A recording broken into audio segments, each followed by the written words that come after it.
വളരെ യാദൃച്ഛികമായാണ് ഇന്ന് ഈ ഒരു അവസരം എനിക്ക് ലഭിച്ചിരിക്കുന്നത്. ഇത് വിശുദ്ധ ശബ്ദത്തിൽ വചനം സൃഷ്ടിക്കുവാൻ എന്റെ ദൈവം അനുഗ്രഹിച്ചത് എന്റെ ദൈവത്തെ സ്തുതിക്കുന്നു. കടന്നു വന്നിരിക്കുന്നത് എല്ലാവരെയും ദൈവനാമത്തിൽ ഈ വിശുദ്ധ ആരാധനയ്ക്ക് ആത്മമായി സ്വാഗതം ചെയ്യുന്നു.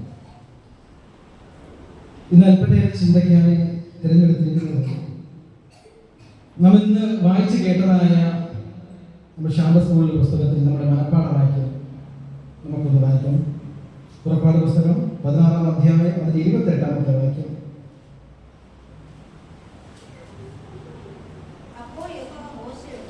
അപ്പോൾ യഹോവ മോശയോട് എന്റെ കൽപ്പനകളും ന്യായപ്രമാണങ്ങളും പ്രമാണിക്കാൻ നിങ്ങൾക്ക് എത്രത്തോളം മനസ്സില്ലാതിരിക്കും. മതി. ദൈവനാമത്തിന് മഹത്വം ഉണ്ടാകട്ടെ. നമ്മുടെ തലകടമായി ഒരു നിമിഷം കാണും. മഹാപരിശുദ്ധനാകുന്ന സ്വർഗീയ പിതാവ്, നല്ല കർത്താവേ, ഈ വിശുദ്ധ ശബ്ദത്തിൽ കർത്താവേ, ഞങ്ങൾ മനോഹരമായ ഒരു പാഠം പഠിക്കുവാൻ തക്കവണ്ണം എൻ്റെ ദൈവം ഇവിടെ ഇടയാക്കി. ദൈവമേ, അതിന്റെ മനപ്പാഠ വാക്യം യഹോവയായ ദൈവം മോശയോട് ചോദിക്കുന്നതായ ഒരു ചോദ്യം അവിടെ നിന്ന് കർത്താവെ ഞങ്ങൾ വായിച്ചു മാറാം. ദൈവമേ, ഇന്ന് ഈ ജനത്തോട്, ഈ കാലഘട്ടത്തിലുള്ള ജനത്തോട് കർത്താവായ യേശു ക്രിസ്തുവിലൂടെ എന്താണ് ഈ മനുഷ്യനോട് ചോദിക്കുന്നത് എന്ന് ദൈവമേ അടിയങ്ങൾ ചിന്തിക്കുവാൻ തക്കവണ്ണം ആഗ്രഹിക്കുകയാണ്. ഞങ്ങളുടെ ജീവിതത്തെ ഒന്നുകൂടി ദൈവത്തിന്റെ മുമ്പാകെ രൂപാന്തരപ്പെടുത്തി ജീവിക്കുവാൻ തക്കവണ്ണം അനുഗ്രഹിക്കണമേ. വചനം അവിടെ പറയുവാൻ തക്കവണ്ണം അടിയന്റെ നാവിന്മേൽ അവിടെ ദൈവിക സാന്നിധ്യം കൊടുക്കണമെന്ന് പ്രാർത്ഥിക്കുന്നു. തെറ്റായി ഒന്നും വരാതെ വണ്ണം ദൈവമേ അതിന്റെ നാവിൽ അവിടെ അനുഗ്രഹിക്കണം, നന്മകളെ കൊണ്ട് നിറയ്ക്കണം. യേശുവിന്റെ നാമത്തിൽ തന്നെ ആമേൻ. ഇന്ന് മനോഹരമായ ഒരു പാഠമാണ് നാം പഠിച്ചത്. ആ പാഠത്തിന്റെ മനപ്പാഠ വാക്യം ഇപ്രകാരം അല്ലേ. യഹോവ മോശയോട് ചോദിക്കുന്നതായ ഒരു ചോദ്യമാണ് ഇവിടെ നമ്മൾ കാണാൻ കഴിയും. അതെന്താണ് ചോദിക്കുന്നത്? യഹോവയായ ദൈവം പറയുകയാണ്, എന്റെ കൽപ്പനകളും ന്യായപ്രമാണങ്ങളും പ്രമാണിപ്പാൻ നിങ്ങൾക്ക് എത്രത്തോളം മനസ്സില്ലാതെ ഇരിക്കുമെന്ന് യഹോവയായ ദൈവം മോശയോട് ചോദിക്കുകയാണ്. ഇസ്രായേൽ മക്കളെ കുറിച്ച് നമുക്കറിയാം. അവരെവിടെ നിന്നാണ് വരുന്നത്? അവർ മിസ്രയീമിൽ നിന്ന്, അടിമ ജീവിതത്തിൽ നിന്നാണ് അവരെ കൊണ്ടുവന്ന് ഒരു വാഗ്ദത്ത ദേശത്തേക്ക് കൊണ്ടുപോകാൻ തക്കവണ്ണം ദൈവം ആഗ്രഹിക്കുന്നത്. അവിടെ എത്തുന്നതായ ജനങ്ങൾക്ക് ദൈവത്തോട് കൂടെ അവർക്ക് ഇരിക്കുവാനും, നിങ്ങൾ എന്തിനാണ് അവിടെ നിന്ന് പുറപ്പെട്ടു വന്നത് എന്തിനാണെന്ന് അവർ മറന്നുപോയിട്ടുള്ള സാഹചര്യമാണ്. മിസ്രയീമിൽ നിന്ന് ഇസ്രായേൽ ജനം എന്തിനാണ് പുറപ്പെട്ടത്? ദൈവത്തെ ആരാധിക്കുവാൻ അല്ലെ. ഫറവോന്റെ മുമ്പാകെ മോശ പറയുന്നതായ സന്ദർഭങ്ങളിൽ നമുക്കറിയാം, ദൈവത്തെ ആരാധിക്കുവാൻ തക്കവണ്ണം എന്റെ ജനത്തെ വിട്ടയക്കണം എന്നുള്ള ആ വാദമാണ് ആദ്യം മോശ ആരോട് ഉന്നയിച്ചത്? ഫറവോനോട് കൂടി ഉന്നയിച്ചത് അല്ലെ. അപ്പോൾ എന്നാൽ അവരുടെ യാത്രയിൽ വളരെ ദുർഘടങ്ങൾ നിറഞ്ഞ യാത്രയായിരുന്നു അവരുടെ ജീവിതം. എന്നാൽ അതെല്ലാം തരണം ചെയ്ത് അവർക്ക് വാഗ്ദത്ത കനാൻ ലഭിക്കും മുൻപായിട്ട് സീനായി പർവ്വതത്തിൽ വെച്ച് ദൈവം അവർക്ക് ന്യായപ്രമാണങ്ങളും എല്ലാം കൊടുത്തു. പക്ഷേ ഇപ്പോൾ ജനം എങ്ങനെയുള്ളതായി തീർന്നിരിക്കുകയാണ്? അവർ കൽപ്പനകൾ അനുസരിക്കാതെ വരുന്നതായ സമയത്തിൽ മോശയോടുകൂടി യഹോവയായ ദൈവം പറയുന്നതായ കാര്യമാണ്. എന്താണ് പറഞ്ഞത്? നമ്മളിപ്പോൾ ഒന്നുകൂടെ വായിക്കാം. ആരുടെ കൽപ്പനകൾ നാം പറയുന്നത്? എന്റെ കൽപ്പനകൾ അല്ലെ. യഹോവയായ ദൈവം പറഞ്ഞു, ഞാൻ എന്റെ വിരൽ കൊണ്ട് എഴുതി കൊടുത്തതായ എന്റെ കൽപ്പനകളും ന്യായപ്രമാണവും പ്രമാണിപ്പാൻ നിങ്ങൾക്ക് എത്രത്തോളം മനസ്സിലായിരിക്കും. ഇന്ന് ഈ കാലഘട്ടത്തിൽ ജീവിക്കുന്നതായ ഓരോ വ്യക്തികളോടും ദൈവം ആഗ്രഹിക്കുന്നത് ഇപ്രകാരമാണ്. എന്താണ് ആഗ്രഹിക്കുന്നത്? നിങ്ങൾ ഒരു സമയത്തിൽ നിങ്ങൾ എങ്ങനെയായിരുന്നു? നിങ്ങൾ ഒരു സമയത്തിൽ നിങ്ങൾ എങ്ങനെയായിരുന്നു? പാപത്തിന്റെ അടിമത്തത്തിലായിരുന്നു നമ്മൾ ഓരോരുത്തരും. ഇസ്രായേൽ ജനം ഇസ്രായേൽ അടിമത്തത്തിലായിരുന്നുവെങ്കിലും നമ്മൾ ഓരോരുത്തരും വിശ്വാസിയായി തീരും മുൻപേ നമ്മൾ എങ്ങനെയായിരുന്നു? നമ്മളും ഈ പാപത്തിന് അടിമയായിരുന്നു എന്ന് നമുക്ക് കാണാൻ കഴിയും. പക്ഷേ ആ പാപത്തിൽ നിന്നും നമ്മെ വിളിച്ചു വേർതിരിച്ചതായ കർത്താവായ യേശുക്രിസ്തുവിലൂടെ നമുക്ക് ഒരു നിത്യജീവൻ ഉണ്ട് എന്ന് ആ ദൈവത്തിലൂടെ നമ്മെ വിളിച്ചപ്പോൾ നമ്മളും ചിലതൊക്കെ നമ്മൾ ഉപേക്ഷിച്ച് കളഞ്ഞു അല്ലേ. നമ്മളെല്ലാം എന്ത് ഉപേക്ഷിച്ച് കളഞ്ഞു? പാപം നമ്മളിൽ ഉടലെടുത്തപ്പോൾ ദൈവം തന്നതായ കാര്യം, ദൈവത്തിന്റെ കൽപ്പനകൾ, തന്റെ കൈപ്പട കൊണ്ട് എഴുതിയതായ കൽപ്പനകൾ മനുഷ്യൻ വിട്ടുകളഞ്ഞിട്ട് മാനുഷികമായ കൽപ്പനകൾ അവരെന്ത് ചെയ്തു? അവർ വഴി നടത്തുവാൻ തുടങ്ങി. ജാതീയമായ ആചാരങ്ങൾ ക്രിസ്ത്യാനികളുടെ ഇടയിൽ ഉടലെടുക്കുവാൻ തുടങ്ങി. ഇന്ന് ഒരു ചോദിക്കുന്നതായ ചോദ്യമാണ്, ശബത്തുകൾ ഇന്ന് നമ്മൾ ക്രിസ്ത്യാനികൾ ആചരിക്കേണ്ടതായ ആവശ്യമുണ്ടോ? ക്രിസ്ത്യാനികൾ ആചരിക്കേണ്ടതായ ആവശ്യമുണ്ടോ? അത് നിവൃത്തിയായതല്ലേ? നിങ്ങളുടെ ജീവിതത്തിൽ നിങ്ങൾ മനസ്സിലാക്കിയിട്ടുള്ള കാര്യം വെച്ച് നിങ്ങൾ എന്താണ് വിചാരിക്കുന്നത്? വിശുദ്ധ ശബത്തുകൾ മാറിപ്പോയോ എന്നാണ്? മാറിപ്പോയോ? ഇല്ല അല്ലെ? അതിന് ഉദാഹരണമാണ് ഇവിടെ ഇരിക്കുന്നു ആരാധിക്കുന്നതായ ഓരോ വ്യക്തികളെന്ന് നമുക്ക് പറയാൻ കഴിയും. അപ്പോൾ ദൈവം പറയുകയാണ്, ഞാൻ ആൽഫയും ഒമേഗയുമാണെന്നാണ്, ഞാൻ ആദ്യവും അന്ത്യവുമാണ്, ഞാൻ ആദിയിൽ പറഞ്ഞതാണ്, ഞാൻ അവസാനം പറയുന്നത്. വെളിപാട് പുസ്തകങ്ങളെല്ലാം നാം പഠിക്കുമ്പോൾ നമുക്ക് കാണാൻ കഴിയും, ഉൽപ്പത്തി പുസ്തകത്തിൽ ദൈവം ആകാശവും ഭൂമിയും സൃഷ്ടിച്ചു എങ്കിൽ വെളിപാട് പുസ്തകത്തിൽ പറയുകയാണ്, ഇനി സമുദ്രമില്ല, ആകാശമില്ല, ഓരോന്നുമില്ല, ഒരു നിവർത്തീകരണം കർത്താവായ യേശുക്രിസ്തു അവിടെ നിവർത്തിക്കുന്നത് കാണുന്നു. എന്നാൽ യേശുക്രിസ്തു ഭൂമിയിലേക്ക് വന്നപ്പോൾ ദൈവം ഇതിനെല്ലാം മറുപടി കൊടുത്തു അല്ലെ? പഴയ നിയമം നാം പരിശോധിക്കുമ്പോൾ പുറപ്പാട് പുസ്തകത്തിൽ ദൈവം തന്റെ കൽപ്പനകൾ എഴുതി കൊടുത്തതായി കാണുന്നു. എന്നാൽ കർത്താവായ യേശുക്രിസ്തു ഭൂമിയിലേക്ക് വന്നു. യേശുക്രിസ്തുവിലൂടെ യേശു ക്രൂശിൽ മരിച്ചതുകൊണ്ട് കൽപ്പനകളെല്ലാം മാറിപ്പോയി എന്ന് പറയുന്നവർ ഒന്ന് ശ്രദ്ധിക്കുക. യേശുക്രിസ്തു കൽപ്പനകൾ മാറ്റിയോ? യേശുക്രിസ്തു കൽപ്പന മാറ്റിയോ? ഒരിക്കലും അല്ലെ? യേശുക്രിസ്തു വന്ന് കൽപ്പന ഒന്നും മാറ്റിയിട്ടില്ല. അത് വ്യക്തമായി നമുക്ക് ചിന്തിക്കുവാൻ തക്കണം കഴിയും. 613 കൽപ്പനകളുടെ ഒരു സാമ്പിൾ മാത്രമാണ് ഈ 10 കൽപ്പന എന്ന് പറയുന്നത്. ദൈവം, യഹോവയായ ദൈവം 10 കൽപ്പന കയ്യിൽ എഴുതി കൊടുത്തെങ്കിൽ 613 പല നിയമങ്ങൾ മോശയിലായ പ്രമാണമാണ് അല്ലെ? അതിനെല്ലാം കാച്ചിക്കുറുക്കി യഹോവയായ ദൈവം തന്റെ കൈപ്പടയാൽ എഴുതി കൊടുത്തതാണ് 10 കൽപ്പന എന്ന് പറയുന്നത്. ആചാരപരമായ നിയമങ്ങളുണ്ട് അല്ലെ? മറ്റ് യഹൂദന്മാര് അവർ ചെയ്യേണ്ടതായ ജീവിത രീതികൾ അനുസരിച്ചുണ്ട്, അവരുടെ കൃഷി രീതികൾ അനുസരിച്ചുണ്ട്, അവർ ഒരു കൊല ചെയ്താൽ എങ്ങനെയായിരിക്കണം എന്നുള്ളതിനെ കുറിച്ചെല്ലാം വിശദീകരിക്കുന്നതായ 613 പ്രമാണങ്ങൾ അവർക്കുണ്ട്. എന്നാൽ നമ്മളതെല്ലാം ആചരിക്കേണ്ട ആവശ്യമുണ്ടോ? നാം അത് എല്ലാം ആചരിക്കേണ്ട ആവശ്യമില്ല. പക്ഷെ നമ്മൾ ആചരിക്കേണ്ട ഒരു കാര്യമുണ്ട്. ദൈവം തന്റെ സ്വന്തം കൈപ്പടയാൽ എഴുതി കൊടുത്തതായ 10 കൽപ്പനകൾ നാം എന്ത് ചെയ്യേണ്ടത്? നാം അത് പ്രമാണിക്കണം, നാം അത് അനുസരിക്കണം എന്ന് നാം കാണുന്നു. അപ്പോൾ നമുക്ക് ഒരു ചിന്ത ഉണ്ടാകും. 10 കൽപ്പന എന്ന് പറയുമ്പോൾ നമുക്കറിയാം അല്ലെ? 4 കൽപ്പനയും 6 കൽപ്പനയും 2 ഭാഗങ്ങളായാണ് ഇത് ദൈവം തിരിച്ചിട്ടുള്ളത്. 1 മുതൽ 4 വരെയുള്ള കൽപ്പന എന്നാണ് പറയുന്നത് ദൈവവും മനുഷ്യനുമായുള്ള ഒരു ബന്ധത്തെ സൂചിപ്പിക്കുന്നു അല്ലെ? അവിടെ നമുക്ക് അതിനെ കുറിച്ച് ഒന്ന് നോക്കാം. പുറപ്പാട് പുസ്തകം 20-ാം അധ്യായം വായിക്കാം.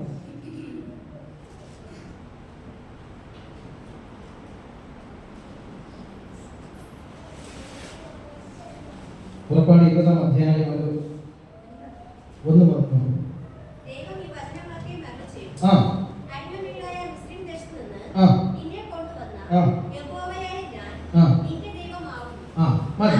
ഇവിടെ ഒന്നാമതായി പറയുന്നതായ കാര്യം, അടിമ വീടായ മിസ്രൈമിൽ നിന്നും നിന്നെ കൊണ്ടുവന്ന ദൈവമായ യഹോവ ഞാൻ നിന്റെ ദൈവമാകും അല്ലെ? അപ്പോൾ മിസ്രൈമിൽ നിന്നും അവർ വന്നപ്പോൾ നമ്മൾ പഠിച്ചു, മിസ്രൈമിൽ നിന്നും ദൈവം അവരെ കൊണ്ടുവന്നപ്പോൾ അവിടെ അവരുടെ ദൈവങ്ങൾ അല്ലെ? മിസ്രൈമിൽ 500-ൽ പരം ദൈവങ്ങൾ ഉണ്ടായിരുന്നാണ് നമുക്ക് കാണാൻ കഴിയുന്നത് അല്ലെ? എന്നാൽ ദൈവത്തിന്റെ 10 ബാധകൾ അയച്ചുകൊണ്ട് ഇസ്രായേലിലെ ദൈവങ്ങളെ നശിപ്പിച്ചുകൊണ്ടാണ് ഇവിടെ ദൈവം അവരെ വിളിച്ചുകൊണ്ട് വന്നത്. അപ്പോൾ ആ ദൈവം പറയുന്നത് മോശയ്ക്ക് വെളിപ്പെടുത്തിക്കൊണ്ട് ദൈവം പറഞ്ഞു, ഞാനാകുന്നവൻ ഞാനാകുന്നു, ഞാൻ മാത്രമേ ദൈവമായിട്ടുള്ളൂ. ആ ദൈവം തന്റെ കൈപ്പടയാൽ എഴുതി കൊടുത്തതായ കൽപ്പന പറയുന്നത് പറഞ്ഞത്, അടിമകളായ മിസ്രൈമിൽ നിന്നും നിന്നെ കൊണ്ടുവന്ന യഹോവയായ ഞാൻ നിന്റെ ദൈവമാകുന്നു. അപ്പോൾ ഞാൻ നിന്റെ ദൈവമാകുന്നു എന്ന് പറയുമ്പോൾ നീ ആരെ സേവിക്കാൻ പാടില്ല? മറ്റൊരു ദൈവത്തെ നീ എന്ത് ചെയ്യാൻ പാടില്ല? ആരാധിക്കാൻ പാടില്ല. കാരണം അവരെല്ലാം നിന്നെ എന്തിവിടെ കൊണ്ടുവന്നത്? വാഗ്ദത്ത ദേശത്തേക്ക് നിന്നെ കൊണ്ടുവന്നത് അല്ലേ? അപ്പൊ രണ്ടാമത്തെ കൽപ്പന എന്താണ് പറയുന്നത്? ആ, സ്വർഗത്തിലെങ്കിലും ആ ആ ആ സേവിക്കരുത്. അത് പറഞ്ഞിട്ട് നാലാമത്തെ കൽപ്പനയും നമുക്ക് നോക്കുമ്പോൾ അവിടെയും തന്റെ ശബദനാളിനെ ശുദ്ധീകരിക്കാൻ ഓർക്കാം അല്ലെ? എല്ലാം ദൈവം വിശദമായി തന്നെ പറഞ്ഞു കൊടുത്തതായി കാണാൻ കഴിയും. എന്നാൽ നമുക്ക് വീണ്ടും നമ്മൾ അത് താഴോട്ട് വായിക്കുമ്പോൾ ഇതിനെക്കുറിച്ച് വ്യക്തമായ ഒരു ധാരണ നമുക്ക് ലഭിക്കണമെങ്കിൽ യേശു എന്ന് പറഞ്ഞു എന്ന് നമുക്ക് കാണാം. അപ്പൊ മറ്റുള്ളവർ ഇത് മാറിപ്പോയെന്ന് പറഞ്ഞു കഴിഞ്ഞാൽ നമുക്ക് അംഗീകരിക്കാൻ പ്രയാസമാണ് അല്ലെ? അതൊക്കെ വചനമായി തെളിയിക്കണം. പക്ഷെ അവരാരും എന്ത് ചെയ്യുന്നില്ല, അവർ വചനത്തിൽ നിന്ന് ചില വാക്കുകൾ എടുത്തിട്ട് അവർ പറഞ്ഞു വരുത്തുന്നുണ്ട്. എന്നാൽ യേശു ക്രിസ്തു എന്താണ് പറഞ്ഞത് നമുക്ക് കാണണമെങ്കിൽ മത്തായി എഴുതിയ സുവിശേഷം 5-ാം അധ്യായം അതിന്റെ 17-ാമത്തെ വാക്യം ഒന്ന് വായിക്കാം. ഇവിടെ യേശു അവിടെ നിന്ന് പറയുകയാണ്, ഞാൻ ന്യായപ്രമാണത്തെയോ പ്രവാചകന്മാരെയോ നീക്കേണ്ടതിന് വന്നു എന്ന് നിരൂപിക്കരുത് അല്ലെ? മതി. ഇവിടെ കർത്താവായ യേശു ക്രിസ്തു പറയുകയാണ്, യേശു ക്രിസ്തുവിനെ സ്വീകരിച്ചതായ വ്യക്തികൾ ഇനി ഒരു പ്രമാണം നമുക്കില്ല അല്ലെ? നമ്മൾ ഇതൊന്നും വിശുദ്ധ ശബദങ്ങളും മറ്റു കാര്യങ്ങളൊന്നും നമുക്ക് വേണ്ട. ദൈവം നമുക്ക് നൽകിയതായ സ്നേഹം മാത്രം നമ്മൾ അനുസരിച്ചാൽ മതി എന്നാണ് ദൈവം പറയുന്നത് അല്ലെ? അപ്പോൾ ദൈവം എന്താണ് പറഞ്ഞത്? ഇവിടെ യേശു ക്രിസ്തു പറഞ്ഞത് ഞാൻ എന്താണ് വന്നതല്ല, ഞാൻ ന്യായപ്രമാണത്തെ നീക്കുവാൻ വന്നതല്ല അല്ലെ? അപ്പോൾ ഈ ന്യായപ്രമാണത്തെ നീക്കുവാൻ വന്നുവെങ്കിൽ യേശു ന്യായപ്രമാണ പുസ്തകത്തിൽ എഴുതിയിരിക്കുകയാണ് യേശുവിന്റെ വരവിനെ കുറിച്ച്. എങ്കിൽ യേശു അല്ലാതാവും അല്ലെ? അപ്പോൾ യേശുവിന്റെ വരവിനെ കുറിച്ചും യേശു ഈ ഭൂമിയിൽ അനുഭവിക്കേണ്ട കഷ്ടപ്പാടിനെ കുറിച്ചും എല്ലാം കൃത്യമായി എഴുതിയിരിക്കുന്നതായി യേശു പറയുന്നു. ഞാൻ ന്യായപ്രമാണത്തെ നീക്കുവാൻ വന്നതല്ല, അത് നിവർത്തിപ്പാൻ വന്നതാണ് അല്ലെ? അപ്പോൾ യേശു വന്ന് ഒന്നുകൂടെ പറഞ്ഞു കൊടുത്തല്ലേ, എന്താണ് പറയുന്നത്? നീക്കുവാനല്ല, നിവർത്തിപ്പാൻ അത്രേ വന്നത്. സത്യമായിട്ട് ഞാൻ നിങ്ങളോട് പറയുന്നു. ആ, ദൈവം പറയാണ്, ആകാശവും ഭൂമിയും ഒഴിഞ്ഞു പോകും വരെ സകലതും നിവൃത്തിയാകുവോളം ന്യായപ്രമാണത്തിൽ നിന്നും ഒരു വള്ളിയെങ്കിലും പുള്ളിയെങ്കിലും ഒരു നാളും ഒഴിഞ്ഞു പോവുകയില്ല അല്ലെ? അപ്പം ന്യായപ്രമാണത്തിലെ ഒരു വള്ളിയെങ്കിലും ഒരു പുള്ളിയെങ്കിലും മാറിപ്പോകണമെങ്കിൽ എന്ത് സംഭവിക്കണം? വെളിപാട് പുസ്തകത്തിൽ ദൈവം പറഞ്ഞതായ കാര്യം ദൈവത്തിന്റെ വരവോട് കൂടി സംഭവിക്കണം അല്ലെ? അവിടെ എന്താണ് പറയുന്നത്? അവിടെ ആകാശം അല്ലെ, സമുദ്രം ഇനിയില്ല, സൂര്യൻ ഇനിയില്ല, അങ്ങനെയുള്ളതായ കാര്യമാണ് ദൈവം പറയുന്നത് അല്ലെ? അപ്പോൾ ഇവിടെ നാം മനസ്സിലാക്കേണ്ട കാര്യം, ഇതെല്ലാം സംഭവിക്കുവോളം എന്തുണ്ടാകും? ദൈവത്തിന്റെ പ്രമാണം എന്നും നിലനിൽക്കുമെന്നാണ്. ഇവിടെ കർത്താവായ യേശു ക്രിസ്തുവിന്റെ അടുക്കൽ ഒരു ശിഷ്യൻ വന്ന് ചോദിക്കുന്നതായ ഒരു ചോദ്യം നമുക്ക് കാണാൻ കഴിയും. മത്തായി എഴുതിയ സുവിശേഷം 22-ാം അധ്യായം അതിന്റെ 36-ാമത്തെ വാക്യം ഒന്ന് വായിക്കാം. 36 വരെ മത്തായി എഴുതിയ സുവിശേഷം 22-36.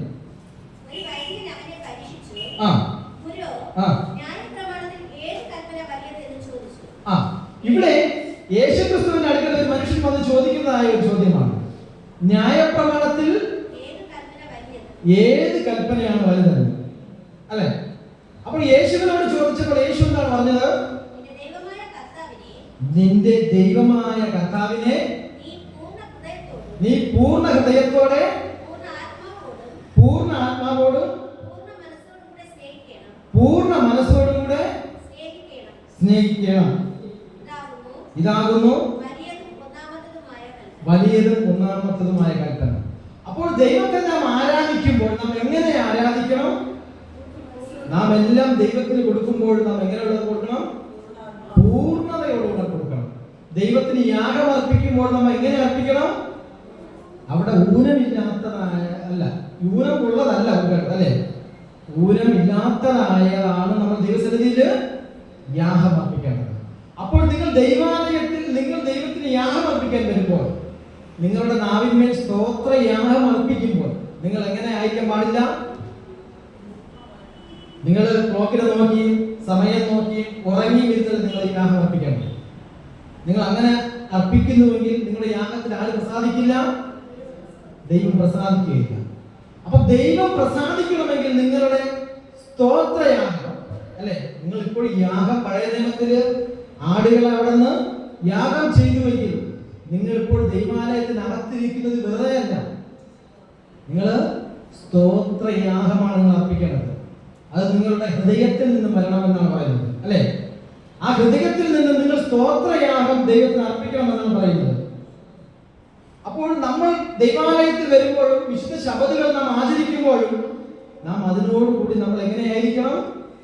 നമ്മൾ സ്തോത്രയാഗം ഹൃദയശുദ്ധിയോടുകൂടി പൂർണ്ണതയോടുകൂടി നാം ദൈവത്തെ ആരാധിക്കണമെന്ന് പറയുന്നത്. ഇത് കേൾക്കുമ്പോൾ നിങ്ങൾക്ക് എന്താണ് മടുപ്പ് തോന്നും. കാരണം ഇത് വലിയ ഒരു പ്രസംഗമായിട്ടല്ല ഞാൻ പറയുന്നത്. നമ്മൾ ഓരോരുത്തരും മനസ്സിലാക്കേണ്ട കാര്യം, ഇന്ന് ഈ കാലഘട്ടത്തിൽ മാനുഷിക കൽപ്പനകളെ അനുസരിച്ച് നടക്കുന്ന ഈ കാലഘട്ടത്തിൽ ഇടയ്ക്കിടയിൽ നമ്മൾ വിശുദ്ധ ശബദിനെ കുറിച്ചും ദൈവത്തിന്റെ കൽപ്പനകളെ കുറിച്ചും നമ്മൾ പറഞ്ഞു കൊടുക്കേണ്ടത് ഏറ്റവും ആവശ്യമാണ്. നാം കൽപ്പനകളെ കുറിച്ച് നാം നോക്കുമ്പോൾ അവിടെ യേശു അടുത്ത് പറഞ്ഞതായ കാര്യം എന്താണ്? 6ാമത്തെ കൽപ്പന, കുല ചെയ്യരുത് എന്ന് ദൈവം പറയുന്നുണ്ട്, അല്ലേ? അപ്പോൾ യേശു ക്രിസ്തു എന്താണ് ആ കൽപ്പനയോട് പറഞ്ഞത്? കുല ചെയ്യരുത് എന്ന് നമുക്ക് പ്രമാണങ്ങൾ എഴുതിയിട്ടുണ്ട്.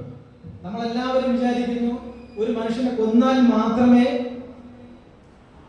കുലയാവുകയുള്ളൂ, അല്ലേ? ഒരു മനുഷ്യനെ കൊന്നാൽ മാത്രമേ കുലയാവുകയുള്ളൂ എന്ന് നമ്മൾ വിചാരിക്കുന്നു. പക്ഷെ അതല്ല. യേശു ക്രിസ്തു വന്ന് അത് എന്ത് ചെയ്തു? കൽപ്പന വിശദീകരിച്ചു കൊടുത്തു. നമുക്ക് മത്തായി എഴുതിയതിനു ശേഷം 5-ാം അധ്യായം 21-ാമത്തെ വാക്യം ഒന്ന് വായിക്കാം. കൊല ചെയ്യരുതെന്നും ആരെങ്കിലും കൊല ചെയ്താൽ ന്യായവിധിക്ക് യോഗ്യമാകുമെന്നും പൂർവന്മാരോട് അരുളി ചെയ്ത് നിങ്ങൾ കേട്ടിട്ടുണ്ടല്ലോ, അല്ലെ? നിങ്ങൾ എല്ലാവരും കേട്ടിട്ടുണ്ട്. പഴയ നിയമ പുസ്തകത്തിലെല്ലാം എഴുതി വെച്ചിട്ടുണ്ട്. അത് നമ്മളെല്ലാവരും കേട്ടിട്ടുണ്ട്. എന്നാൽ യേശു ക്രിസ്തു എന്താണ് അതിനെ കുറിച്ച് വിശദീകരിച്ചു കൊടുത്തത് നമുക്ക് നോക്കാം. താഴോട്ട് വായിക്കാം. യേശു ക്രിസ്തു എന്താണ് പറഞ്ഞത്? ഞാനോ നിങ്ങളോട് പറയുന്നു, സഹോദരനോട് കോപിക്കുന്നവനെല്ലാം ന്യായവിധിക്ക് യോഗ്യനാകും. അപ്പോൾ കൊല എന്ന് പറയുന്നത് ദൈവം വിശദീകരിച്ചു കൊടുത്ത് എന്താണ് പറഞ്ഞത്? നിന്റെ സഹോദരനോട് കോപിക്കുന്നവൻ എല്ലാം ന്യായവിധിക്ക് യോഗ്യനാകുന്നു, അല്ലെ? അപ്പൊ ഒന്നാമതായി കൊല ചെയ്യുന്ന ഒരു സാമ്യം യേശു വന്നു കൽപ്പനകളെ മാറ്റിക്കളഞ്ഞു. യേശു വന്ന് കൽപ്പന മാറ്റിക്കൊടുത്തോ? യേശു കുറച്ചുകൂടെ കടുപ്പിച്ചു, അല്ലേ? യേശു വന്ന് ഒന്നുകൂടെ കടുപ്പിച്ചു. അതിന് താഴോട്ട് വായിക്കാമെന്ന് പറയുന്നത്, സഹോദരനോട് നിസ്സാര എന്ന് പറഞ്ഞാലോ നീ ന്യായസഭകളിൽ നിന്ദിക്കാതെ വരുമെന്ന് ദൈവം പറയുന്നു, അല്ലെ? അതിന് താഴോട്ട് വായിക്കാം. മൂഢ എന്ന് പറഞ്ഞാലോ അഗ്നി നരകത്തിന് നീ യോഗ്യനാണ്. അതിന് താഴോട്ട് വായിക്കാം.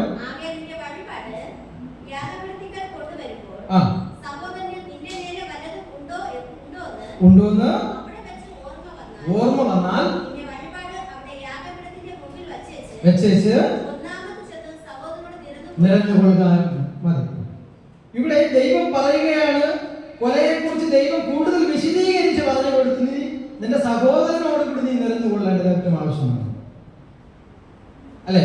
അവനോട് നിസാര എന്ന് പറഞ്ഞിട്ട് നീ വലുതാ കാണിച്ചിട്ട് ദൈവാലയത്തിൽ വന്ന് നീ സ്തോത്രയാഗം പറഞ്ഞുകൊണ്ട്, നീ വലിയ ഹല്ലേലൂയ പറഞ്ഞുകൊണ്ട്, നീ വലിയ ആരാധന നടത്തിയിട്ട് നീ കപടമായി നീ യാഗം അർപ്പിച്ചാൽ എന്ന് പറഞ്ഞാൽ, നീ ദൈവത്തിന്റെ ആലയത്തിൽ വന്നിട്ട് നിന്റെ സഹോദരൻ ഇടർച്ച നിന്നിട്ട് നീ അവന്റെ അതിര് മാന്തിയിട്ട് നീ ദൈവാലയത്തിൽ വന്ന് നീ സ്തോത്രം സ്തോത്രം എന്ന് പറഞ്ഞു കഴിഞ്ഞാൽ ദൈവം നിന്റെ സ്തോത്രത്തിന് ഒരിക്കലും എന്ത് ചെയ്യില്ല?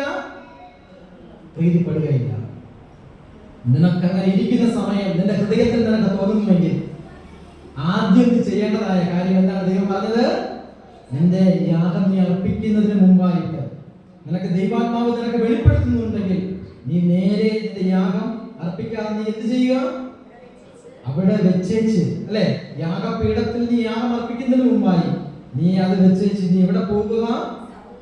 നിന്റെ സഹോദരന്റെ അടുത്ത് പോയി നീ മാപ്പ് പറയുക, അല്ലെ? നിന്റെ സഹോദരനോട് നീ മാപ്പ് പറഞ്ഞുകൊണ്ട് നീ ഒരു പശ്ചാത്താപം കഴിച്ചുകൊണ്ട് നീ ദൈവസന്നിധിയിലേക്ക് നീ മടങ്ങി വന്ന് നീ യാഗം അർപ്പിച്ചാൽ ദൈവം നിന്റെ യാഗത്തിൽ പ്രസാദിക്കും. അത് 100% ഉറപ്പാണ്, അല്ലെ? അപ്പോൾ ദൈവം വന്ന് കൊല ചെയ്യുന്നതിനെ കുറിച്ച് വിശദീകരിച്ചു കൊടുത്തു, അല്ലെ? ഇന്നത്തെ ക്രിസ്ത്യാനികൾ പറയും ഇതൊന്നും വേണ്ട എന്ന്. അപ്പോൾ നമ്മുടെ ജീവിതത്തിൽ നാം മനസ്സിലാക്കുക, നമ്മുടെ സഹോദരനോട്, നമ്മുടെ അയൽക്കാരനോട് നാം എങ്ങനെയായിരിക്കണം? നാം കൽപ്പന പ്രമാണിക്കണമെങ്കിൽ നാം കൊല ചെയ്തതുകൊണ്ട് മാത്രമായില്ല. യേശുക്രിസ്തു വന്ന് ഓരോന്നും വിശദീകരിച്ചു കൊടുത്തു, അല്ലെ? അപ്പോൾ ഇന്ന് നാം ദൈവാലയത്തിലായിരിക്കുന്ന ഓരോരുത്തരും മനസ്സിലാക്കുക, നമ്മുടെ സഹോദരനോട് നമുക്ക് വെറുപ്പുണ്ടെങ്കിൽ, നമ്മുടെ അയൽക്കാരനോട് നമുക്ക് വെറുപ്പുണ്ടെങ്കിൽ നാം ആദ്യം ദൈവാലയത്തിൽ വരുന്നതിന് നമ്മൾ എന്ത് ചെയ്യുക? നാം അവനോട് കൂടി നാം പോയി നിരപ്പ് പ്രാപിക്കുക.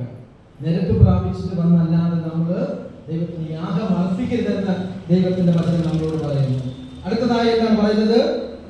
കൽപ്പനകൾ പറയുന്നത് കൂട്ടുകാരനെ നേരെ കള്ളസാക്ഷ്യം പറയുന്നതെന്ന്, അല്ലെ? മത്തായി എഴുതിയ സുവിശേഷം 5-ാം അധ്യായം 33-ാമത്തെ വാക്യം വായിക്കാം.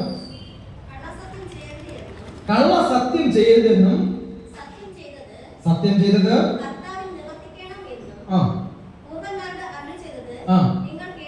നിങ്ങൾ കേട്ടിട്ടുണ്ട്, അല്ലേ? നമ്മളെല്ലാവരും കേട്ടിട്ടുണ്ട്.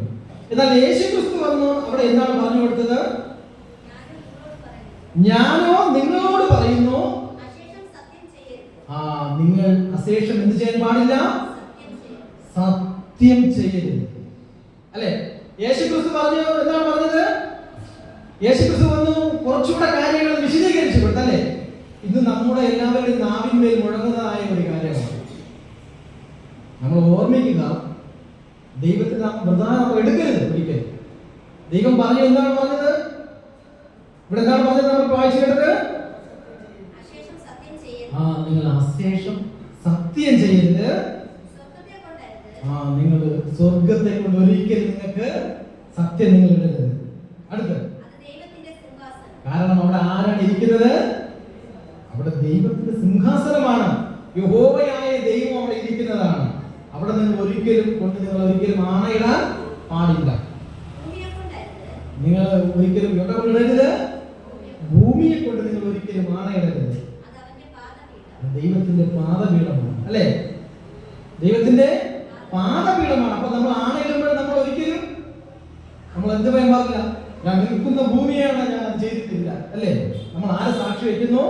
ഭൂമിയെ നാം സാക്ഷി വയ്ക്കണം, അല്ലെ? നമ്മൾ ഭൂമിയെ നാം സാക്ഷി വയ്ക്കല്ലേ? അത് ദൈവത്തിന്റെ പാദപീഠമാണ്, അല്ലെ? അപ്പോൾ നമ്മളെല്ലാവരും എവിടെയാണ് ആയിരിക്കുന്നത്? ദൈവത്തിന്റെ പാദപീഠത്തിലാണ് നാം ആയിരിക്കുന്നത്. ആ പാദപീഠത്തിൽ ഇരുന്നു കൊണ്ട് നമ്മൾ ഒരിക്കലും എന്ത് ചെയ്യാൻ പാടില്ല? നമ്മൾ ആണയിടാൻ പാടില്ല. നമ്മുടെ വായിൽ നിന്ന് വരുന്ന വാക്കുകൾ അതെങ്ങനെയായിരിക്കണം? അത് ഉവ്വ് എന്നും ഇല്ല എന്നും ആയിരിക്കണം, അല്ലെ? അതല്ലാത്തത് വരുന്നത് ആരുടെ വായിൽ നിന്നാണ്? ദുഷ്ടന്റെ വായിൽ നിന്നാണ് അതെല്ലാം വരുന്നത്, അല്ലെ? ദൈവമക്കൾക്ക് ഒരേ ഒരു വാക്കേ ഉള്ളൂ. നമ്മൾ മറ്റൊരു മനുഷ്യനെ കൊണ്ടാണെങ്കിലും നമ്മൾ വിശ്വസിക്കാതിരിക്കും. പക്ഷെ നമ്മൾ എന്ത് ചെയ്യാൻ പാടില്ല? യേശുക്രിസ്തു നമ്മളെടുത്ത് പറഞ്ഞത് നമ്മൾ അനുസരിക്കാൻ മതി, അല്ലെ? സ്വർഗത്തിൽ കൊണ്ട് നമ്മൾ എന്തെങ്കിലും ആണിടുവോ? ഒരിക്കലും നമ്മൾ ആണിടരുത്. കാരണം അവിടെ ദൈവം വസിക്കുന്ന ഒരു ദൈവമാണ്. അവൻ ജീവനുള്ള ദൈവമാണ്. അവൻ ഇന്നും പ്രവർത്തിക്കുന്ന ദൈവമാണ്.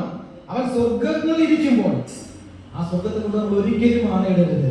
ഭൂമിയെ കൊണ്ട് നമ്മൾ ഒരിക്കലും ആണയിടരുത്. അവിടെ ദൈവത്തിന്റെ പാദപീഠമാണ്, അല്ലെ? ആ പാദപീഠത്തിൽ നമ്മൾ ഇരുന്നു കൊണ്ട് നമ്മൾ ഒരിക്കലും ആണയിടരുതെന്ന് ദൈവത്തിന്റെ വചനം പറയുന്നു. അതിന്റെ താഴെ വായിക്കാം. യെരൂശലേമിനെ കൊണ്ടരുത്, അത് മഹാരാജാവിന്റെ നഗരമാകുന്നു. അടുത്ത്, നിന്റെ തലയെ കൊണ്ട് നീ എന്ത് ചെയ്യാൻ പാടില്ല? സത്യം, അല്ലെ? ഇന്ന് നമ്മളെല്ലാവരും ഒരു ഗതിയും ഇല്ല എങ്കിൽ അവസാനം നെഞ്ചത്തടിച്ച് പറയും, അല്ലെ, ഞാനത് ശരി. പക്ഷെ ദൈവം എന്താണ് പറയുന്നത്? നിന്റെ വാക്ക് അങ്ങനെയായിരിക്കണം. നീ നിന്നെ കൊണ്ട് എന്തെന്ന് വായിക്കാം. ഒരു രോമം വെളുപ്പിപ്പാനോ കറുപ്പിപ്പാനോ നിനക്ക് കഴിയുകയില്ല. അല്ലേ? മതി. എന്നാൽ ഇന്ന് ഈ കാലഘട്ടത്തിൽ മനുഷ്യനെ കറുപ്പിക്കാനും കഴിയും, മനുഷ്യനെ വെളുപ്പിക്കാനും കഴിയും. അതൊക്കെ ഈ പ്രകൃതിയിൽ നിന്നുള്ള പെയിന്റുകൾ അടിച്ചിട്ട് മാത്രമേ നമുക്ക് എന്ത് ചെയ്യാൻ കഴിയുള്ളൂ, നമുക്ക് നടത്തുവാൻ കഴിയുള്ളൂ. പക്ഷേ ദൈവം അത് നരപ്പിച്ചു കഴിഞ്ഞാൽ, അല്ലേ, അത് നരയാണ്. ദൈവം വെളുപ്പിച്ചു കഴിഞ്ഞാൽ അത് വെളുപ്പാണ്. അല്ലേ? ദൈവത്തിന് അസാധ്യമായതൊന്നുമില്ല. ഇത് മാനുഷികമായി നാം കുറെ കാര്യങ്ങൾ നാം ചെയ്തു വെച്ചിട്ട് ഇതെല്ലാം ദൈവത്തിന്റെ പേരിൽ കൊണ്ട് നാം ഇടുകയാണ്. എന്നിട്ട് പറയാണ് ഇതെല്ലാം ദൈവം നടത്തിക്കുന്നു. അല്ലേ? അപ്പോൾ കർത്താവായ യേശുക്രിസ്തു വന്നു കൽപ്പനയെ വിശദീകരിച്ച് മനുഷ്യൻ പറഞ്ഞു കൊടുത്തപ്പോൾ അല്പം കട്ടിയായി പോയല്ലേ? യേശു വന്ന് ദൈവം അതാണ് പറഞ്ഞ കൽപ്പന നീക്കുവാൻ വന്നതല്ല, അത് നിവർത്തിപ്പാനാണ് വന്നത്. ദൈവം ഓരോന്നും മനുഷ്യൻ വിവരിച്ചു കൊടുത്തു. അതിനടുത്ത് എന്താണ് പറയുന്നത്? നിങ്ങളുടെ വാക്ക് ഉവ്വ എന്നും ഇല്ല എന്നുമായിരിക്കണം. അല്ലെ? നമ്മുടെ ജീവിതത്തിലും ദൈവസന്നിധിയിൽ ദൈവവിശ്വാസം എന്ന നിലയിൽ നമ്മുടെ വായിൽ നിന്നുള്ള വാക്കുകൾ എപ്പോഴും ഇങ്ങനെയായിരിക്കണം. ഇല്ലെന്ന് പറഞ്ഞാൽ ഇല്ല, അതങ്ങനെ തന്നെ എന്ന് പറഞ്ഞാൽ തന്നെ. അല്ലെ? അപ്പൊ നമ്മുടെ വാക്കുകൊണ്ട് നമ്മുടെ പ്രവൃത്തി കൊണ്ടും നമ്മൾ ആരെ മാനിക്കുന്നു? നാം ദൈവത്തെയാണ് മാനിക്കുന്നത്. ഇന്ന് മാനുഷികമായി നാം പല ആളുകളിട്ട് മനുഷ്യനെ പ്രീതിപ്പെടുത്താൻ തക്കവണ്ണം നമ്മുടെ വായിലെ വാക്കുകൾ കൊണ്ട് നാം ദൈവത്തിന് വിപരീതമായി പ്രവർത്തിക്കുന്നു. സ്വർഗത്തെ കൊണ്ട് ആണയിടുമ്പോൾ നമ്മൾ ആരെയാണ് നിന്ദിക്കുന്നത്? ദൈവത്തിന്റെ വാക്കിനെയാണ്. നമ്മൾ ഭൂമിയെ കൊണ്ട് നമ്മൾ ആണയിടുമ്പോൾ നമ്മൾ ആരെയാണ് മറക്കുന്നത്? ദൈവത്തിന്റെ വാക്കിനെയാണ്. നമ്മളെ കൊണ്ട് നമ്മൾ ആണയിടുമ്പോൾ നമ്മൾ ഇന്ന് ആരെയാണ് നമ്മൾ നിന്ദിക്കുന്നത്? ദൈവത്തെയാണ്. അല്ലെ? അപ്പോൾ ദൈവം തന്നതായ 10 കൽപ്പനയും അത് ഏറ്റവും കൂടുതൽ പ്രാധാന്യം അർഹിക്കുന്നതാണ്. യേശു ഓരോ കൽപ്പനയും അത് ഇളവാക്കി കൊടുത്തതല്ല. അല്ലെ? യേശു ഓരോന്നിനെയും അത് വിവരിച്ചു കൊടുത്തത്. എന്തിനു വേണ്ടിയാണ്? നമ്മുടെ ജീവിതത്തിൽ നമുക്ക് എന്തുണ്ടാകണം? നമ്മുടെ ജീവിതത്തിലും അത് മനസ്സിലാക്കണമെന്ന്. അല്ലെ? ഇന്ന് 10 കൽപ്പന എന്ന് പറഞ്ഞ് നമ്മൾ എല്ലാവരും മനസ്സിലാക്കുന്നുണ്ട്. പക്ഷെ അതിനെക്കുറിച്ച് നമ്മൾ വിശദീകരിച്ച് നാം ചിന്തിക്കുന്നത്. അല്ലേ? ഇവിടെ യേശുവിന് ഓരോന്നും വിശദീകരിച്ചു കൊടുക്കും. നമ്മുടെ സഹോദരനോട് നാം എങ്ങനെയായിരിക്കണം? അല്ലേ? നമ്മൾ ദൈവാലയത്തിൽ വന്ന് നമ്മൾ സ്തോത്രയാഗം അർപ്പിക്കുമ്പോൾ നമ്മൾ എങ്ങനെയായിരിക്കണം? എന്നാൽ വചനം നാം എങ്ങനെയായിരിക്കണം?